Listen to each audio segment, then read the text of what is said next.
হঠাৎ ঝোটন হুড়মুড় করে ঘরে ঢুকলো। ঝিনুক, ইভান ভাই অ্যাক্সিডেন্ট করেছে। ঝোটনের কথা মাথাটা ঝিম মেরে গেল। হাত পা কাঁপতে লাগলো। কাঁপা কাঁপা গলায় জিজ্ঞেস করলাম, কোথায় উনি? নিচে। ঝোটন উত্তেজিত কণ্ঠটা আমার কাছে হালকা শোনালো। আমি দৌড়ে নিচে চলে আসলাম। ড্রয়িং রুমে বড় থাম্বাটা কাছে এসে থমকে দাঁড়ালাম। সোফায় ইভান ভাইয়া বসে আছে। মাথার ব্যান্ডেজ, ডান হাতে অনেকটা ছিলে গিয়ে লাল কালো রক্ত জমাট বেঁধে আছে। পাশে পরিবারের সবাই দাঁড়িয়ে। ওনার এমন অবস্থা দেখে খুব কষ্ট হচ্ছে। খুব ইচ্ছে করছে ওনার পাশে বসে ওনার কপালে হাত দিতে, কিন্তু সেই অধিকার তো আমার নেই। নিজেকে থামের আড়াল করে অজোরে কান্না করতে লাগলাম। মণিমা ইভান ভাইয়ের হাতে ওষুধ লাগাতে লাগাতে বলল, কতবার বলি সাবধানে গাড়ি চালা, আর রাগ উঠলে সব করে ড্রাইভিং করিস না। তুই কি আমার কথা শুনবি না ইভু? মা, আমার এতটাও লাগেনি। আর তোমাকে কে বলল আমি রেগে গিয়ে ড্রাইভ করেছি? আমি তোর মা, এখন তুই আমাকে শেখাবি? তাই এইবার কার ওপর রাগ হলো? ইভান ভাইয়া মাথা তুলে সোজা আমার দিকে তাকালো। সঙ্গে সঙ্গে মণিমাও তাকালো।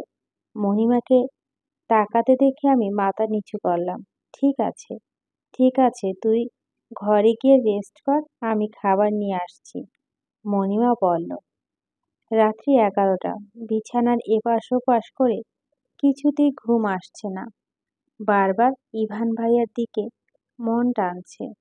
ইচ্ছে করছে ওনাকে একবার দেখতে। বিছানা থেকে উঠে ঘরে পায়চারি করতে লাগলাম। অবশেষে মনকে প্রশ্রয় দিয়ে রুম থেকে বের হলাম। ইভান ভাইয়া রুমের দিকে যেতে যেতে হঠাৎ কারো সাথে ধাক্কা খেলাম। তাকিয়ে দেখি ছোটন। কিরে, এত রাতে কোথায় যাচ্ছিস? এমন কানা বাদুড়ের মতো?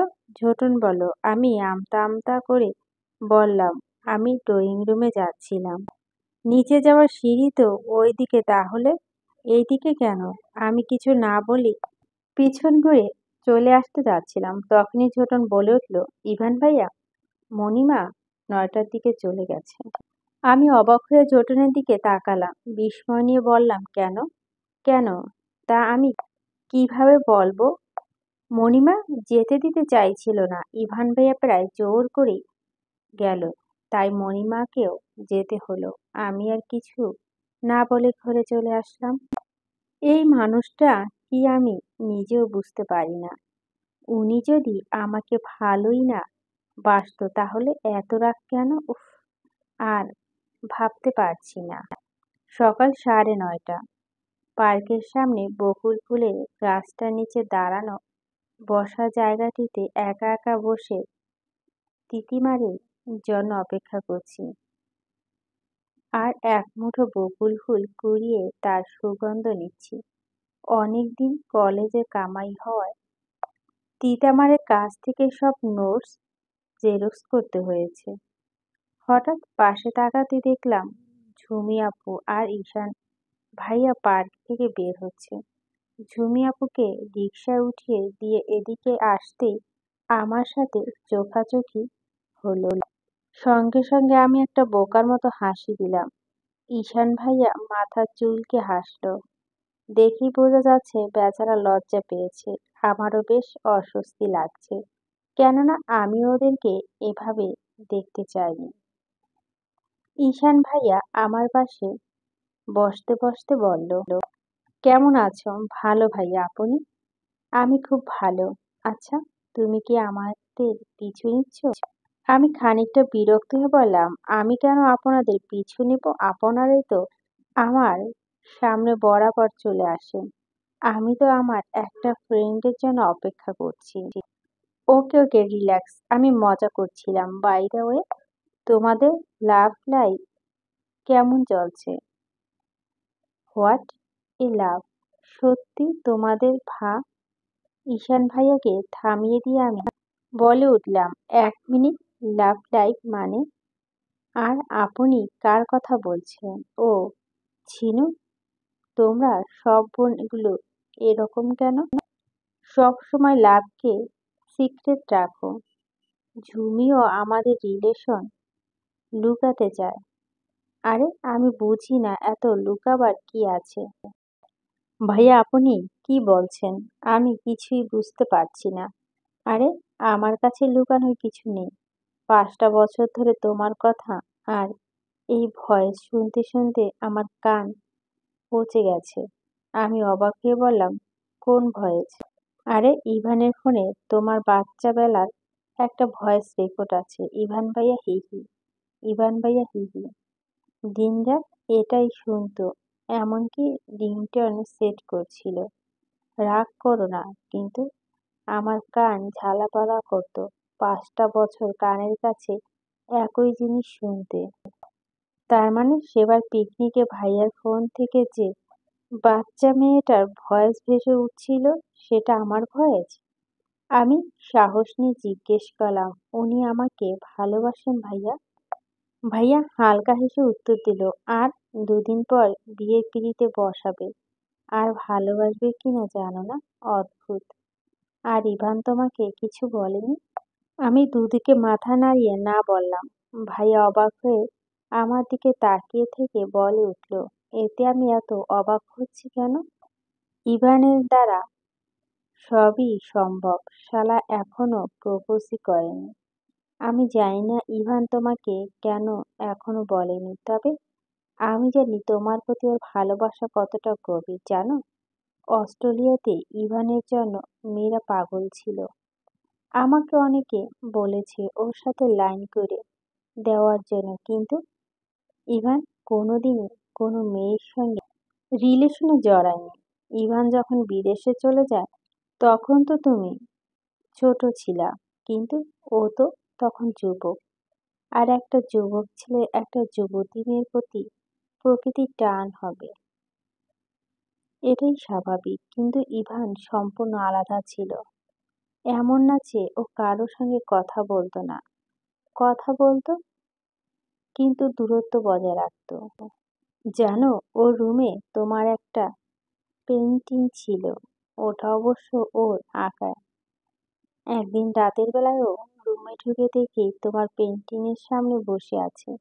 ওর চেহারা দেখে তো আমি প্রথমে প্রচন্ড ভয় পেয়ে যাই। চুলগুলো এলোমেলো, মুখ চোখ লাল। আমি কাঁধে হাত দিতে ইভান বলে উঠে, এই বাচ্চা মেয়েটা অনেক তেজ জানিস? দেখ প্রতিটা ক্ষণ আমাকে কেমন নির্মমভাবে পুড়িয়ে চলেছে।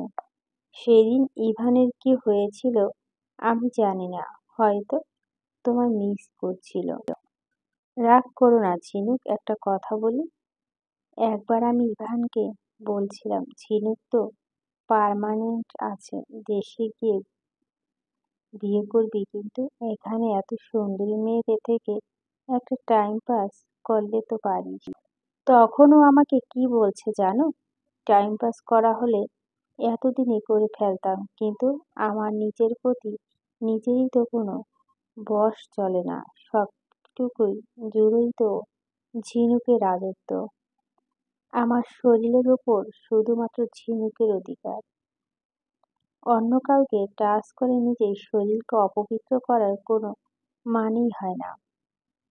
আর আমার টাইম পার্স পার্মানেন্ট সবকিছু ছিল বলে ঈশান ভাই একবার হাসলো, তারপর আবার বলল, জানো ঝিনুক, আমার আর ঝুমুর রিলেশন অনেক দিনের, তবে আমি বিদেশে অন্য মেয়েদের সাথে টাইম পাস করতাম। লিওনিপাও আমায় অন্য মেয়েদের সঙ্গে রিলেশন করতে বারণ করলেও বলতাম, ঝুমু তো পার্মানেন্ট, ওকে তো বিয়ে করবই। সেদিকে ইভান একটা কথা বলছিল আমায়, এখনো মনে আছে, দূর থেকে যদি বিশ্বাসের মূল্য দিতে না পারিস তাহলে ওর প্রতি তোর কোনো ভালোবাসাই নেই। যদি তুই একজনকে সত্যি ভালোবাসিস তাহলে অন্যজনের প্রতি তোর কোনো আকর্ষণ হবে না। ইভানের ওই কথাটা নিয়ে আমি অনেক ভেবেছিলাম। ঝুমিকে আমি সত্যি অনেক ভালোবাসি, কিন্তু তখন ভরা যৌবনে ভুল করে ফেলেছিলাম। পরে ঝুমিকে একদিন সব সত্যি খুলে বলি। তারপর বলি আমাকে মেনে নেবে কিনা। তারপর পাগলিটা কিছুদিন রাগ করে থেকে আমায় মেনে নেয় বলে, আবার হাসলো। একটা জোরে নিঃশ্বাস নিয়ে বলল, সত্যি ইভানের ভালোবাসা দেখে ইন্সপায়ার না হয়ে পারা যায় না। ঈশান ভাইয়ের কথায় আমি থম মেরে বসে আছি। কি বলল এতক্ষণ ভাইয়া? ইভান ভাই আমাকে ছোট থেকে ভালোবাসে? কিন্তু আমার জানা মতে ইভান ভাইয়ের সঙ্গে ছোটবেলায় তেমন কথা বা দেখা কোনোটাই হয়নি। তাহলে আমার প্রতি এত ভালোবাসা কিভাবে? আর সেই দিন লিওনিবাও কথা আর ইভান ভাইয়ের এই পান্না নামের ছেলেটাকে বলা কথাগুলো আমি ঈশান ভাইকে বললাম, ইভান ভাই আমাকে কিভাবে ভালোবাসতে পারে? উনি তো লিওনিপাকে ভালোবাসে। ঈশান ভাই অবাক হয়ে বলে উঠল, কি? ইভান লিওনকে? কে বলল তোমাকে? আমি লিওনিপা আমাকে বলার কথা ইভান ভাইয়ের পান্নাদের বলা সব কথা ঈশান ভাইকে বললাম। সব শুনে ঈশান ভাই কিছুক্ষণ চুপ থেকে বলে উঠল, পান্না নামে ছেলেটাকে? আর ইভান কেন ওকে ওর কথা বলেছে তা আমি জানি না। তবে ইভান এই কথা বলেছে তার পিছনে নিশ্চয়ই কোনো বড় কারণ আছে। তোমাকে কোনো কিছু থেকে বাঁচানোর জন্য হয়তো এমন করছে। তাই তো ঝুমকি বিয়ের দিনই ইভান লিওনকে আর্জেন্ট অস্ট্রেলিয়া পাঠিয়ে দিয়েছিল। তখন বুঝেছিলাম না কেন লিওনকে পাঠালো, কিন্তু এখন বুঝতে পারছি কিছু একটা নিশ্চয় হয়েছিল। আমি আনমনে বলে উঠলাম, আমাকে বাঁচানোর জন্য? হ্যাঁ, আমি শিওর। না হলে ইভান কোনোদিন মিথ্যা বলে না। আর লিওন যেগুলো বলেছে সব মিথ্যে। ও ইভানকে ভালোবাসে কিন্তু কোনোদিন ওকে বলতে পারেনি। আসলে তোমার জন্য ইভানের ভালোবাসাও দেখেছিল তাই। আর লিওন তোমাকে মিথ্যা বলেছে কারণ নিজের ভালোবাসাকে পাবার শেষ চেষ্টা হয়তো করতে চেয়েছিল। লিওন ইভাকে পছন্দ করলেও ইভান লিওনকে বোনের মতোই ভাবে। ঈশান ভাইয়ের কথায় খুশিতে দিশাহারা হয়ে গেলাম। নাচতে ইচ্ছে করছে। লিওনিপার কথাগুলো মিথ্যে ছিল। ইভান ভাই আমাকে বাঁচানোর জন্য এমন করে বলেছে। আর উনি আমাকে অনেক আগে থেকেই ভালোবাসেন। উফ, কি যে খুশি লাগছে আমার। এই আনন্দ কাকে দেখাবো? এখন ইভান ভাইকে জড়িয়ে ধরে আই লাভ ইউ বলতে পারলেই শান্তি হবে। আমি তাড়াতাড়ি উঠে ঈশান ভাইকে একটা বিগ থ্যাঙ্কস দিয়ে যাবার জন্য ঘুরে দাঁড়ালাম। তখন ঈশান ভাই বলে উঠল, ঝিনু, ইভানকে কোনোদিন কষ্ট দিও না। ও কাঁদতে পারে না। ও রাগ হলে ফুল স্পিড ড্রাইভ করে বা অন্য কিছু ভাবে রাগ কমায়। কষ্ট হলে ও নিজের মধ্যে চেপে রাখে, প্রকাশ করে না। ওর চোখ দিয়ে কোনোদিন এক ফোঁটা পানি ঝরতে দেখিনি। তুমি তোমার ভালোবাসা দিয়ে ওর জীবনের সমস্ত কষ্টগুলো মুছে দিও। আমি চোখের পানি ছেড়ে দিয়ে হাসি মুখে মাথা নাড়লাম। ভাইয়াকে বিদায় জানিয়ে একটা ছুট দিলাম। রাস্তার ধার দিয়ে দৌড়াচ্ছি। ভাইয়া নিজের মুখে বলুক না না বলুক, আজ আমি আমার মনের কথা সব কথা বলবো। এতদিন ওনাকে দেওয়া সমস্ত কষ্ট আঘাত গুলো আমি আমার ভালোবাসা দিয়ে মুছে দিব। হঠাৎ একটা গাড়ি খুব দ্রুত সামনে ব্রেক করলো, কিন্তু আমার পায়ে হালকা ধাক্কা লাগলো। আমি রাস্তা পড়ে গেলাম। নিজেকে সামলে কোনোভাবে উঠে দাঁড়ালাম। সরি সরি বলে আবার দৌড় লাগালাম। কিছু দূর যেতে হঠাৎ আমার পাশে একটা কালো গাড়ি এসে থামলো। আমি কিছু বুঝে ওঠার দুটো লোক জোর করে গাড়িতে উঠালো। আমি নিজেকে সারানোর জন্য চিৎকার করলো। ড্রাইভিং সিটে বসে ছেলেটা ঘুরে তাকালো। ছেলেটাকে দেখে আমার চোখ বড় হয়ে গেল। মুখ দিয়ে কিছু বের হওয়ার আগে নাকে একটা রুমাল চেপে ধরলো। সঙ্গে সঙ্গে আমি নেতিয়ে পড়লাম। চক্ষু খুলে তাকাতেই সুবিস্তীর্ণ নীল সাদা আকাশের চোখে পড়ল। মাথাটা বেশ ভারী ভারী লাগছে। হঠাৎ সকালের কথা মনে পড়তেই ধড়ফড়িয়ে উঠে বসলাম। আশেপাশে তাকিয়ে দেখলাম এটা একটা ছাদ। চারিপাশে ইট রড বালি বস্তা ছড়িয়ে আছে। মনে হলো কনস্ট্রাকশন কাজ চলছে। সামনে তাকাতে দেখলাম আমার ঠিক সামনেই একটা চেয়ারে পান্না বসে আছে। চেহারা বিক্কেলের হাসির সাথে শয়তানি বুদ্ধির ছাপ। আমাকে তাকাতে দেখে পান্না বলে উঠল, গুড আফটারনুন, মিস ঝিনুক। ভিতরে প্রচুর ভয় পেলেও নিজেকে শক্ত করে রেখে বললাম, আমাকে এখানে নিয়ে এসেছেন কেন? এভাবে তুলে আনার মানেটা কি? আমি বাড়ি যাব। পান্না মুখে বিটকেলা হাসিটা বাইরে দিয়ে বলে উঠল, যাবে তো অবশ্যই বাড়ি যাবে, কিন্তু তার আগে যে জন্য তোমাকে তুলে এনেছিলাম সেই কাজটা সেরে ফেলি। পান্না এমন কথায় আমার হাত পা ঠান্ডা হয়ে গেল। আসন্ন বিপদে আশঙ্কায় শরীর অবশ হয়ে আসছিল। আমি কান্না করতে করতে বললাম, প্লিজ আমাকে ছেড়ে দিন, আমাকে যেতে দিন, বাড়ির সবাই চিন্তা করছে। পান্না খানিকটা আমার দিক থেকে ঝুঁকিয়ে বলো, ছেড়ে দেওয়ার জন্যই তো পাখি ধরে আনিনি। আর তুমি একদম চিন্তা করো না, তোমার বাড়ির লোক তোমার জন্য কোনো চিন্তা করবে না। আমি বিস্মিত চোখে তাকালাম। পানা একটা ফোন বের করে আমার সামনে ধরলো। আমি অবাক হয়ে বলে উঠলাম, এটা তো তিতামের ফোন।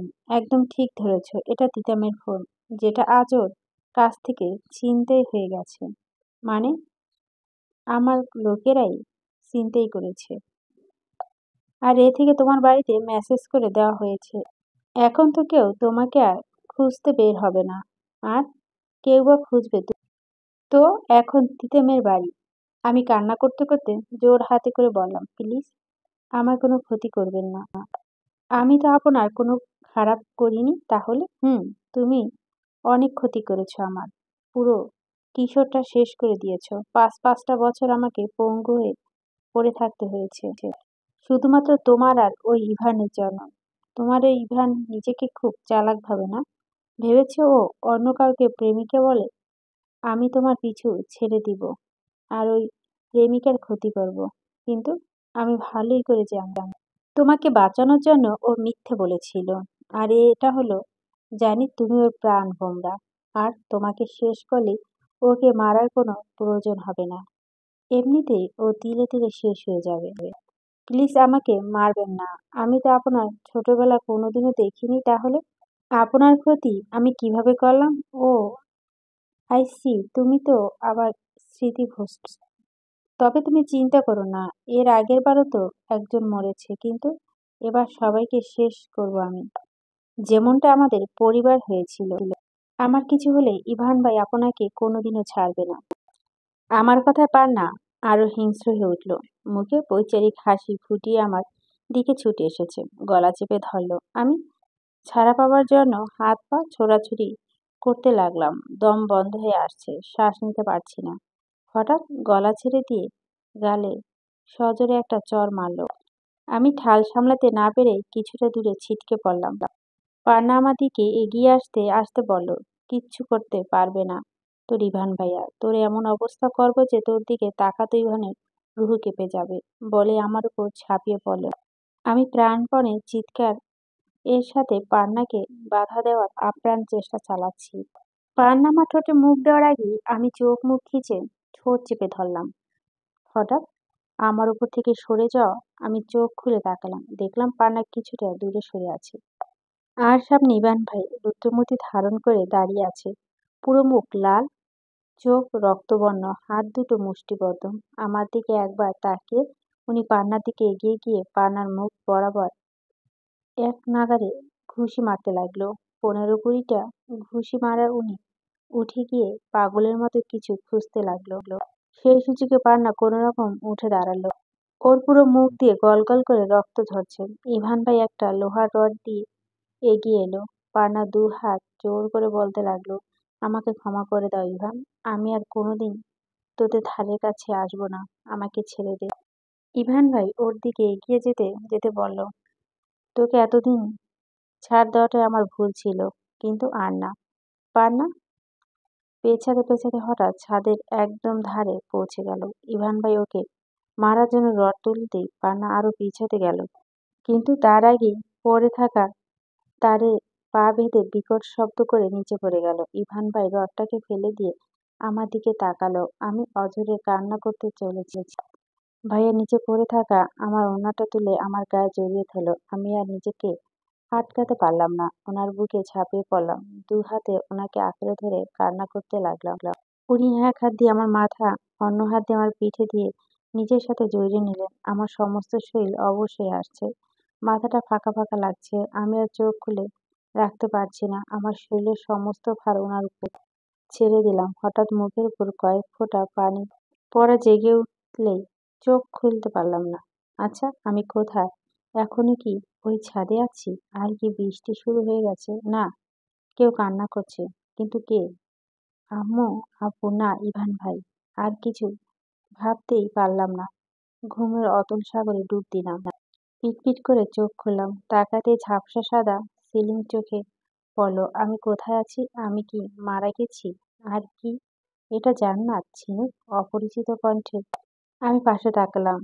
মণিমা উজ্জ্বল মুখে আমার দিকে তাকিয়ে আছে। আমি আস্তে আস্তে উঠে বসলাম। মণিমা আমার পিঠে একটা বাল দিয়ে বলে উঠল, এখন কেমন লাগছে? মাথাটা একটু ব্যথা করছে। মণিমা আমার মাথায় হাত বুলিয়ে বলল, তুই একটু বস, আমি খাবার নিয়ে আসছি। বলে মণিমা উঠতে গেলে সঙ্গে সঙ্গে আমি হাত চেপে ধরলাম।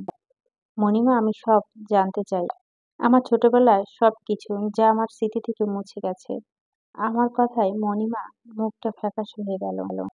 হয়তো এমন একটা প্রশ্ন উনি আশা করেননি। মণিমা, আমার জন্য আমাদের পরিবারে কে মারা গেছে? মণিমা চমকে আমার দিকে তাকালো। চোখ ভরা পানি দু ফোঁটা ঝরে পড়ল। মণিমা ছুটে এসে আমাকে বুকের সাথে জড়িয়ে ধরল। মাথা হাত বুলাতে বুলাতে বলল, তোর জন্য কিচ্ছু হয়নি। কে বলল তোকে এসব? তুই কোনো কিছুর জন্য দায়ী না। আমি মণিমার দুহাতে হাত রেখে বললাম, প্লিজ মণিমা, আমি সব জানতে চাই, আমাকে সব বলো। মণিমা আমাকে ছেড়ে দিয়ে বিছানায় বসলে কিছুক্ষণ এক ধ্যানে বসে থাকার পর বলে উঠলেন, ছোট থেকে মা হারা ছিলাম। মায়ের আদর ভালোবাসা ছিল কিটা জানতাম না। বাবা একাই আমাকে কোলে পিঠে মানুষ করেছে। মায়ের ভালোবাসার সাহায্যে কোনোদিন আমি পাবো, সে আমার কল্পনার বাইরে ছিল। কিন্তু এ বাড়িতে আসার পর আমার কল্পনা বাস্তব রূপ নিল। আমার শাশুড়ি এত ভালোবাসা দিল যে এমন ভালোবাসা হয়তো নিজের মাই কখনো দিতে পারতো না। সবসময় হাসি খুশি, দিল দরিয়া, আহ্লাদি স্বভাবের মানুষ ছিলেন উনি। আমাদের সম্পর্কটা মা মেয়ের মতোই ছিল। কোনোদিন বুঝতে দেয়নি উনি আমার শাশুড়ি। একসঙ্গে সিরিয়াল দেখা, লুডু খেলা, বাজার করতে যাওয়া, মাথায় তেল দিয়ে দেওয়া সবকিছুই চলতো। আর পাঁচটা পরিবারের মতো আমাদের পরিবারে সুখ শান্তিতে ভরপুর ছিল। কিন্তু দিন যাওয়ার সাথে সাথে ইভানকে নিয়ে আমাদের চিন্তা প্রখর হয়ে উঠছিল। ইভান বড় হওয়ার সাথে সাথে কেমন বদমেজাজি হয়ে উঠল। ছোট থেকেও রাগী ছিল, কিন্তু দিন দিন কেন জেদি প্রকৃতির হয়ে উঠছিল। ঝুমকি, ঝুমি তখন ওরা ওদের নানি বাড়িতে থাকতো। আমরা ভাবলাম বাচ্চা ছেলে একা একা থাকে, তাই হয়তো এমন বদমেজাজি হয়ে যাচ্ছে। তাই আমরা দ্বিতীয় সন্তান নেব বলে ঠিক করলাম। আমরা একটা মেয়ে, প্রচুর শখ ছিল, কিন্তু আল্লাহর মর্জি আমাদের আর কোনো সন্তান হলো না। এইটুকু বলে মণিমা একটু থামলেন। একটা দীর্ঘশ্বাস ফেলে আবার বলতে শুরু করলেন, তবে আমার মেয়ে শখ আর ইভানের বদমেজাজি ভাবটা কাটানোর একটা ফুটফুটে মিষ্টি মেয়ে। আর সেই মেয়েটা কে জানিস? আমি উৎসুক চোখে মণিমার দিকে তাকালাম। মণিমা হালকা হেসে বলল, তুই।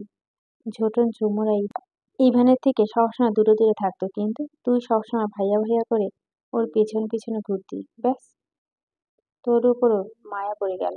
তারপর আমিও সিদ্ধান্ত নিলাম তোকে আমার কাছে রেখে মানুষ করব। তুই আমার খুব কাছ লাগা ছিলি, আর সবাই আদর ভালোবাসা পাওয়া খুব তাড়াতাড়ি এখানে মানিয়ে নিলি। কিন্তু ইভান নিয়ে আমাদের দুশ্চিন্তা বেড়েই চলছে। ইভান বদমেজাজি ভাবটা কমলো, তোর প্রতি ওর পাগলামো ভাবটা দিন দিন বাড়ছিল। একদিন কিভাবে ইভেন্ট দ্বারা তুই হাতে আঘাত পাস, ব্যাস নিজের প্রতি রেগে গিয়ে হাতুড়ি দিয়ে খুঁটে খুঁটে নিজের হাত দিয়ে রক্ত বের করছে। এত রক্ত দেখে আমরাই ভয় পেয়ে যাই, কিন্তু ওর চোখ দিয়ে এক ফোঁটা পানিও ঝরেনি। দিন যেতে থাকে, ইভানের অস্বাভাবিক আচরণগুলো কমতে থাকে, আমাদের জীবনে সুখ শান্তিতে কাটতে থাকে। কিন্তু কে জানতে আমাদের এই শান্তিটুকু ক্ষণস্থায়ী। ইভানের বাবা একজন বিজনেস পার্টনার ছিল, নাম আজিজ খান। আজিজ খান ইভানের আব্বুর পার্টিতে যোগ দেন, ফলে অল্প দিনেই তাদের বন্ধুত্ব ঘনিষ্ঠ রূপ নেয়। আমাদের বাড়িতে আসা যাওয়া শুরু করে। আজিজ খানের একটা ছেলে ছিল, পান্না, ইভানের বয়সী। বহুদিন নাকি নিঃসন্তান ছিল আজিজ খান। পরে বহু মানত টানত করে নাকি পান্না জন্ম হয়। অনেক প্রতীক্ষার পর ছেলে হয়।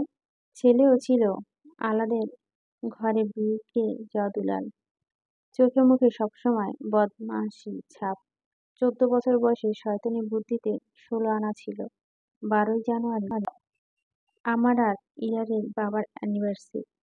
সেই দিন কেনাকাটা করার জন্য বাড়িতে সবাই বাইরে বের হয়েছিল। আমার শরীর একটু খারাপ করে আমি বাড়িতে থেকে যাই। আর ওটাই ছিল আমার জীবনের সবচেয়ে ভুল সিদ্ধান্ত। বাড়িতে আমি ছাড়া কেউ নেই। রান্নাঘরে চা করতে করতে হঠাৎ পেছন থেকে কেউ ঝাপটে ধরে। আমি ভাবি ইভানের বাবা। কিন্তু তাকিয়ে দেখি ইভানের বাবা না, ও ছিল আজিজ খান। আমি এক ঝটকায় দূরে সরে আসি, কিন্তু ওই জানোয়ারটা আমার সঙ্গে জোরাজুরি করার চেষ্টা করে। কিন্তু তখন ইভানের আব্বু চলে আসে। আজিজকে মারতে মারতে বাড়ির বাইরে বের করে দেয়, তারপর দল থেকে বের করে দেয়। কিন্তু বিজনেস একটা এগ্রিমেন্ট থাকায় বের করতে পারে না। ওই ঘটনাতে আজিজ খানের 6 মাস জেল হয়। ওই জেল থেকে বেরোনোর 4 মাস পর এগ্রিমেন্ট এর মেয়াদ শেষ হয়ে যায়। তারপর ওকে পার্টনারশিপ থেকে বাদ দেওয়া হয়। সময় সবকিছু ভুলিয়ে দেয়। আমারও সবকিছু ভুলে সুখী জীবনযাপন করতে থাকি। কে জানতো সামনে কত বিপদ আমাদের জন্য অপেক্ষা করছে। সিআইসি মাঠে ইভান ক্রিকেট খেলতে যেত। বাড়ির পাশে মাঠ হয়। একদিন তোকে দিয়ে ইভানকে ডাকতে পাঠালাম, কিন্তু রাস্তায় পান্না আর ওর বন্ধুরা মিলে তোর সাথে খারাপ কিছু করার চেষ্টা করে। কিন্তু তখন ইভানের রাস্তা দিয়ে বাড়ি ফিরছিল। তোদের সাথে রাগের মাথায় হাতে থাকা ব্যাট দিয়ে পান্নার মাথায় আঘাত করে বসে, যার ফলে পান্না প্যারালাইজড হয়ে যায়। আজিজ খান ইভানের নামে কেস করে, কিন্তু ইভান নাবালক হয়। কেস ফাইল হয় না। আর পান্না নাবালক হলেও বেশি দোষী ছিল, যার জন্য কেসটা ডিসমিস হয়ে যায়। তবু ইভানের বাবা পান্নার চিকিৎসার সমস্ত খরচ দেয়, কিন্তু তাতে শান্ত হয় না আজিজ। নিজের অপমান সহ্য করে নিলেও একমাত্র ছেলেকে পঙ্গু হয়ে পড়ে থাকতে সহ্য হতে পারে না। মনে মনে একটা মারাত্মক চাল বুনতে থাকে। এইটুকু বলে মণিমা আবারও থামলেন। হতাশ মিশ্রিত একটা নিঃশ্বাস ফেলে আবার বলতে শুরু করলেন।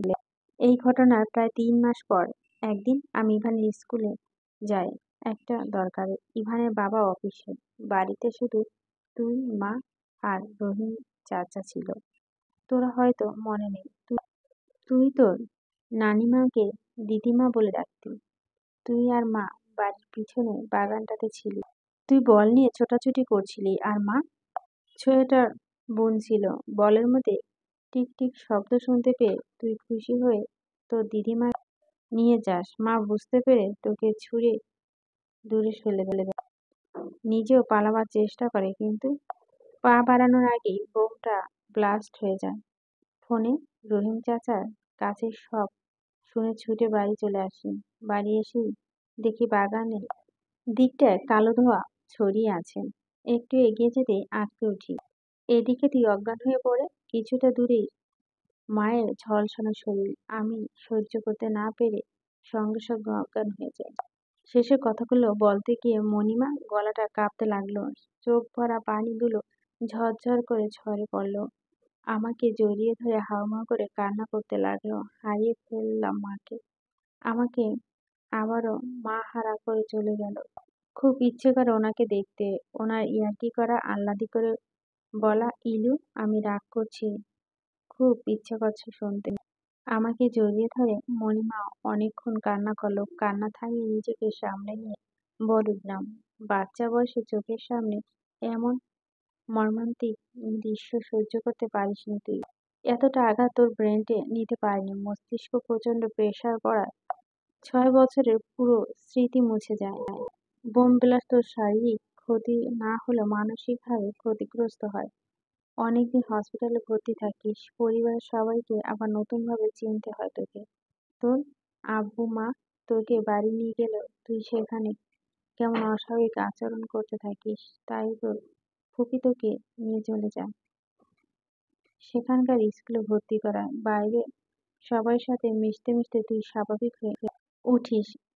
এদিকে মার চলে যাওয়ার পর আমি কেমন যেন হয়ে উঠলাম। আয়নায় নিজেকে দেখতাম না। ইভানকে চোখের সামনে সহ্য করতে পারতাম না। শুধু মনে হতো আমার আর ইভানের জন্য মা মারা গেল। সারাদিনে চিন্তা করতে করতে কেমন হয়ে যাচ্ছিলাম। ইভানকে বাড়িতে থাকতে দিলাম না, ওকে হোস্টেলে পাঠিয়ে দিলাম। কিন্তু আমার ইভু আমার অমন ব্যবহারে কোনোদিন কিছু বলেনি। যে ছেলে আমাকে সামনে দেখতে না পেলে বাড়ি মাথায় করে ফেলতো, তুই না খেলেও খেত না, সেই ছেলে তুই চলে যাওয়ার পর সহ্য করে নিয়েছিল। আমার অবস্থা দিন দিন খারাপ হয়ে যাওয়ায় ইভানের বাবা আমাকে নিয়ে আমেরিকায় চলে যায়। ওখানে 2 মাস সাইকোলজিস্টের আয়ত্তে থাকি। পুরো সুস্থ হয়ে বাড়ি ফিরি প্রায় 4 মাস পর। বাড়ি এসে নিজের ছেলেকে দেখে নিজেই চিনতে পারছি না। ছোট থেকে ইভান শান্ত ছিল, কিন্তু এই কয় মাসে কেমন গম্ভীর প্রকৃতির হয়ে উঠল। সে যে কথা জিজ্ঞেস করি শুধুমাত্র সেটার উত্তর দেয়। ওকে বাড়ি আনার কথা বলি, কিন্তু ইভান আসে না। এভাবে অনেকগুলো বছর কেটে যায়। ইভান কোনো পরিবর্তন হয় না। হঠাৎ একদিন শুনলাম ইভান একটা ছেলেকে মেরে হাত ভেঙে দিয়েছে। সেই ছেলেটা ছিল ইভানের বাবার পার্টির লোকের ছেলে। ছেলে এমন অবস্থা থেকে সেই লোকটা পার্টি ছেড়ে দেয় আর হুমকি দেয়। খোঁজ নিয়ে জানতে পারি ছেলেটা তোকে ডিস্টার্ব করছিল, তাই ইভানও হাত ভেঙে দিয়েছে। সব জেনে আমার ভয় অবাক দুটোই হলো। তার মানে ইভান তোকে ভোলেনি? তোর ওপর পাগলামোটা আগের মতোই আছে, আর এই কয়টা বছরে তোকে চোখে চোখে রেখেছে, ফলো করছে। অজানা এক ভয়। আমি ঘাবড়ে যাই। আমি চাইনি ইভানের কোনো ভুলের জন্য আবার আমাদের কোনো মাসুল দিতে হোক। আমি চাইনি তোর কোনো ক্ষতি হোক। তুই সুরক্ষিত থাক, আমি এটাই চাই। তাই আমি তোর মামাকে বলে প্রায় জোর করে ইভানকে অস্ট্রেলিয়া পাঠিয়ে দেই। কিন্তু 2 মাস যেতে না যেতেই আবার চলে আসে। আমি নিজের কসম টসম দিয়ে আবারও পাঠিয়ে দিই। আমি বুঝলাম ওখানে থাকতে ইভানের খুব কষ্ট হতো, কিন্তু আমার কিছু করার ছিল না। আমি বাধ্য ছিলাম। সবার মতো আমিও চাইতাম আমার ছেলেটা নিরাপদ থাক, ভালো থাক। 5 বছর পর যখন ইভান দেশে ফিরল, তখন ভাবলাম হয়তো সব বিপদ কেটে গেছে। বারবার ইভানকে রাগ আয়ত্তে রাখার জন্য বলতাম, কিন্তু কে জানতো অতীত এমনভাবে আমাদের পিছু নেবে। বলে মণিমা একটা দীর্ঘশ্বাস ফেলল। তোকে এসব আগে বলা হয়নি, কারণ ডাক্তার পরিষ্কার বারণ করেছিল 18 বছর বয়সের আগে তোকে যেন কোনো কিছু জানানো না হয়। যদি জানায়, তার ব্রেন যদি এতটা প্রেশার একসঙ্গে সহ্য করতে না পারে, তাহলে ব্রেন স্ট্রোক পর্যন্ত হবার সম্ভাবনা আছে। 18 বছর হলে ব্রেন পরিপূর্ণ শক্ত হবে, তবেই জানানো যাবে। তবে এবার আমাদের পরিবারে কিছু হলে আমি নিজেকে আর ইভানকে কোনোদিনও ক্ষমা করতে পারবো না।